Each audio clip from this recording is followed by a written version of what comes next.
السلام علیکم ورحمۃ اللہ وبرکاتہ۔ میں ہوں محمد معراج نبی اور آپ دیکھ رہے ہیں میرا فیس بک اور یوٹیوب چینل۔ آج ہم جس موضوع کے ساتھ پیش ہوئے ہیں وہ ہے حضرت حمزہ رضی اللہ تعالیٰ عنہ کی قربانی۔ اس اسلام کو پھیلانے میں جب دیکھا جائے تو حضور صلی اللہ علیہ وسلم کے پیارے صحابہ رضی اللہ تعالیٰ عنہ اجمعین نے بڑی قربانیاں دیں اور طرح طرح کے ظلم ان پہ ڈھائے گئے۔ بہت سارے صحابہ کو جلتے ہوئے تیل میں ڈالا گیا، بہت صحابہ کو شہید کیا گیا اور بہت سارے صحابہ نے اس دین کے لیے قربانیاں دیں، جیسے کہ حضرت حمزہ رضی اللہ تعالیٰ عنہ کی قربانی ہے۔ حضرت حمزہ رضی اللہ تعالیٰ عنہ حضور صلی اللہ علیہ وسلم کے چچا تھے۔ ان کو وحشی نے بڑے بے دردی سے قتل کیا اور بعد میں پھر ہندا نے ان کا ناک کاٹا، ان کے کان کاٹے، ان کا سینہ چیرا گیا، ان کا کلیجہ نکال کر چبایا گیا۔ غزوہ احد ختم ہونے کے بعد جب حضور صلی اللہ علیہ وسلم میدان میں تشریف لائے اور صحابہ بھی ان کے ساتھ تھے اور لاشوں کو دیکھنے لگے، تو اس میں حضرت حمزہ رضی اللہ تعالیٰ عنہ کو دیکھ کر جب حضور صلی اللہ علیہ وسلم کو خبر پہنچائی گئی تو ان کو بہت صدمہ ہوا۔ دیکھا تو میدان میں ایک عورت بھاگی ہوئی چلی آ رہی ہے۔ حضور صلی اللہ علیہ وسلم نے عورت سمجھ کر کہ یہ اتنی قربانی کی تاب نہیں لا سکیں گی، ان کو روکنے کا حکم دے دیا۔ حضرت زبیر رضی اللہ تعالیٰ عنہ بھاگ کے گئے اور ان کو روکا۔ حضرت زبیر رضی اللہ تعالیٰ عنہ فرماتے ہیں کہ میں نے دیکھا کہ یہ میری والدہ حضرت صفیہ رضی اللہ تعالیٰ عنہا ہیں، لیکن انہوں نے ان کو روکا۔ حضرت زبیر رضی اللہ تعالیٰ عنہ فرماتے ہیں کہ جب میں اپنے والدہ کو روکنے لگا تو وہ طاقت میں بڑی قوی تھی اور انہوں نے مجھے ایک گھوسا مارا جو کہ میں ہٹ گیا۔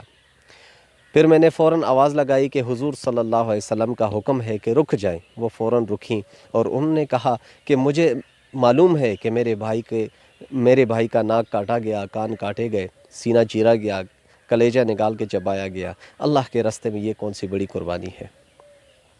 میں صبر کروں گی، ان للہ پڑھی اور حضور صلی اللہ علیہ وسلم کے سامنے پیش ہوئی۔ حضور صلی اللہ علیہ وسلم نے بھی اجازت دی اور ان کو دیکھنے کے لیے آ گئی اور دعا کی اور 2 کپڑے کفن کے لیے دے دیے کہ صحابہ رضی اللہ تعالیٰ عنہ اجمعین کے خون میں یہ شامل تھا۔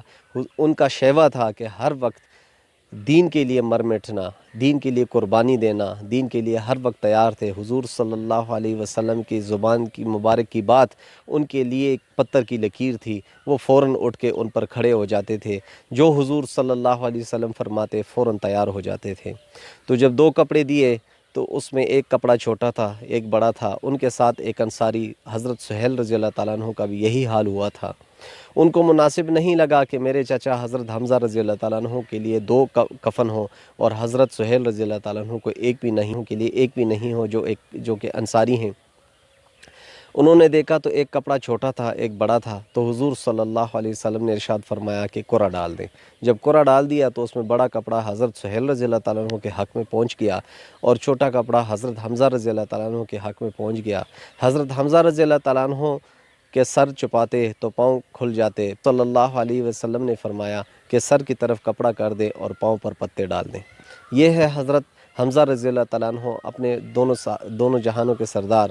یہ ہے حضرت حمزہ رضی اللہ تعالیٰ عنہ دونوں جہانوں کے سردار کے چچا کہ ان کے یہ حالت کے کفن بھی پورا نہیں، پاؤں پر پتے ڈال دیے، لیکن دین کے لیے مر مٹھے، دین کے لیے تیار ہو گئے۔ میرے بھائیو دوستو، آپ لوگوں سے یہ گزارش ہے کہ یہ دین ہم تک کتنی مشکلات سے پہنچا ہے۔ میں نے پہلے بھی عرض کیا کہ ان حضرات کے خون میں شامل تھا کہ وہ ہر وقت حضور صلی اللہ علیہ وسلم کی خدمت میں حاضر تھے اور حضور صلی اللہ علیہ وسلم کی زبان مبارک کی بات ان کے لیے پتھر کی لکیر تھی۔ میرے بھائیو دوستو، اللہ رب العزت نے ہمیں مسلمان پیدا کیا ہے اور حضور صلی اللہ علیہ وسلم کی امت میں پیدا کیا ہے، اور یہ عظیم شان نعمت اللہ نے عطا کیا ہے اپنی قدرت سے۔ ہم نے کوئی درخواست نہیں کی تھی، لیکن اپنی قدرت سے اللہ رب العزت نے ہمیں اس امت میں پیدا کیا، اور آج ہم حضور صلی اللہ علیہ وسلم کی ان سنتوں کو چھوڑ گئے ہیں، دین کی وہ محنت چھوڑ گئے ہیں جو کہ تمام عالم کے تمام انسان جس نے پڑھا لا الہ الا اللہ محمد رسول اللہ ان کے ذمے لگا ہے۔ ہم نے وہ محنت چھوڑ دی ہے، ہم نے محنت دنیا پہ لگا دی، ہماری ساری صلاحیتیں دنیا پہ لگ رہی ہے، دین مٹ رہا ہے، لیکن ہمیں کوئی پرواہ نہیں۔ تمام عالم کے تمام انسان جن کے پاس کلمہ نہیں وہ تو نہیں، جن کے پاس کلمہ ہے وہ بھی دین پر نہیں چل رہے، بلکہ ان کی نقل کر رہے ہیں جو دین سے دور ہیں۔ میرے بھائیو دوستو، اللہ رب العزت نے ہمیں ایک خوبصورت دین عطا کیا ہے جس کے لیے صحابہ نے بڑی قربانیاں دی۔ یہ تو حضرت حمزہ رضی اللہ تعالیٰ عنہ کی ایک قربانی کا واقعہ میں نے چند مختصر الفاظ میں ادا کیا۔ میرے بھائی دوستو، ایسے سینکڑوں، ہزاروں، لاکھوں صحابہ ہیں جنہوں نے دین کے لیے محنت کی اور دین کے لیے اپنے آپ کو کپایا اور دین کے لیے اپنے آپ کو پیش کیا۔ نہ گرمی دیکھی، نہ رات دیکھی۔ ہم تو یہاں سے نکلتے ہیں، جہاں پہ بھی چلے جاتے ہیں مسجدیں ملتی ہیں، مسجدوں میں ٹھنڈا پانی، گرم پانی، اے سی، ہیٹر، سب کچھ ملتا ہے۔ لوگ بڑے اکرام سے، محبت سے پیش آتے ہیں اور طرح طرح کھانوں کا اکرام بھی کرتے ہیں۔ صحابہ رضی اللہ تعالیٰ عنہ اجمعین جب اللہ کے راستے میں نکلتے تھے اور ان کی تشکیل ہو جاتی تھی تو ان کے پاس کوئی ٹھکانہ نہیں ہوتا تھا، نہ ان کے پاس کوئی مسجدیں ہوتی تھیں، نہ اکرام کرنے والے لوگ ہوتے تھے، بلکہ ان کا اکرام، ان کا استقبال نیزوں اور تلواروں سے ہوا کرتا تھا۔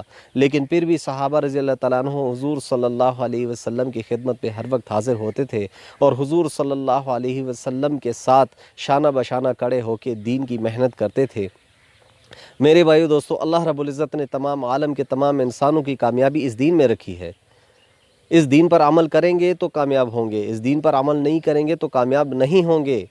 یہ اللہ رب العزت کے پیارے نبی حضرت محمد صلی اللہ علیہ وسلم نے ہمیں بتایا ہے کہ کامیابی اس دین پر ہے، اور جو دین پر چلے گا وہ کامیاب ہوں گے۔ حضور صلی اللہ علیہ وسلم نے جب صحابہ پہ محنت شروع کی، اس ٹائم پہ صحابہ کے اسلام لانے سے پہلے کیا حالات تھے، لیکن جب دین پر آئے اور دین پر مٹنے لگے اور اللہ کے احکام اور حضور صلی اللہ علیہ وسلم کے طریقے اور حضور صلی اللہ علیہ وسلم کے فرمان اپنے سینے کے ساتھ لگا کر چلنے لگے، تو کیسے کیسے طرح طرح کے ان کے لیے اکرام ہوئے۔ اللہ رب العزت کی طرف سے ان کے لیے جنت کی بشارتیں دنیا میں آئیں۔ حضرت ابوبکر صدیق رضی اللہ تعالیٰ عنہ بہت امیر تھے، لیکن جب دین پر آئے تو سب کچھ اللہ پر قربان کر دیا۔ صلی اللہ علیہ وسلم کی خدمت میں حاضر ہوتے اور ہر وقت لڑائی کے لیے تیار ہوتے۔ اور آپ لوگوں نے بھی سنا ہوگا، ایک مشہور واقعہ ہے کہ حضرت ابوبکر صدیق رضی اللہ تعالیٰ عنہ گھر کا سارا سامان لا کے جہاد کے لیے پیش کر دیا۔ حضرت عمر رضی اللہ تعالیٰ عنہ نے آدھا سامان پیش کر دیا۔ حضرت عمر رضی اللہ تعالیٰ عنہ ہر وقت کوشش کرتے تھے کہ میں حضرت ابوبکر صدیق رضی اللہ تعالیٰ عنہ سے آگے ہو جاؤں، لیکن پھر بھی وہ آگے نہ ہو سکے، اور حضرت ابوبکر صدیق رضی اللہ تعالیٰ عنہ کی قربانی اللہ کو بڑی پسند آئی۔ میرے بھائیو دوستو، صحابہ سب کی قربانیاں ایک دوسرے سے آگے ہیں، لیکن اللہ رب العزت نے اس دین کو پہنچایا ہے ہم تک صحابہ کی محنت سے۔ اگر صحابہ بھی محنت نہ کرتے تو ہمارا کیا حال ہوتا؟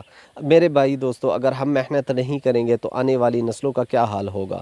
اب دین کو سیکھنا ہے، صحابہ کی قربانیوں کو سامنے رکھنا ہے، حضور صلی اللہ علیہ وسلم کی محبت کو دل میں بسانا ہے، اللہ کے احکام کو اپنی زندگی میں لانا ہے، اور قیامت تک آنے والے تمام انسانوں کی فکر کرنی ہے۔ دنیا میں طرح طرح کے انسان ہیں جو طرح طرح کے مذاہب جو ہے انہوں نے اپنائے ہوئے ہیں۔ کوئی آگ کا پوجا کرتا ہے تو کوئی سورج کا پوجا کرتا ہے، کوئی چاند کا پوجا کرتا ہے تو کوئی بکری گائے کا پوجا کرتا ہے۔ میرے بھائیو دوستو، اللہ رب العزت نے ہمیں ایک خوبصورت دین عطا کیا ہے۔